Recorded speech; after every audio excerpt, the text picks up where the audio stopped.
Hello everyone, welcome back to our channel Login 8. In this guide video, I will show you how to fix N26 Bank app not working. So there might be various reasons why your application is not working. The first reason might be because your application is not updated and you're not using the latest version of the application. In that case, what you have to do is update your application. For that, launch open Play Store. You can see over here Play Store has been opened. Tap on the search icon that you can see at the bottom right corner of your screen. Now tap on the search bar that you can see at the top. Now what you have to do is type in N26 Bank app. You'll be able to see the results over here. Find the application for N26 and tap on it. Now you can see over here you'll be led to this kind of interface.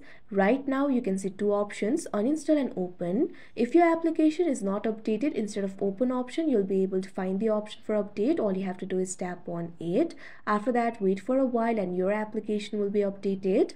Once the application has been updated, your application should start working now. But if your application still does not work, it might be because of the cache.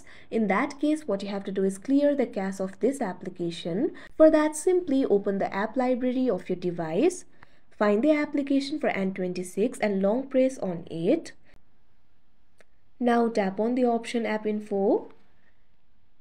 You'll be led to the app info interface. You'll be able to find several options over here. What you have to do is find the option for storage and cache and tap on it. Now you can see over here you'll be led to the storage interface. You'll be able to find two options over here, clear storage, clear cache. What you have to do is tap on the option clear cache. Now after that, the cache of your application will be cleared and your application should start working now. But if your application still does not work, what you can do is try uninstalling the application and reinstall it again. After that, your application will definitely work. So that is how you fix N26 Bank app not working. I hope you found this video helpful. Thank you for watching. Make sure to like, share and subscribe to our channel.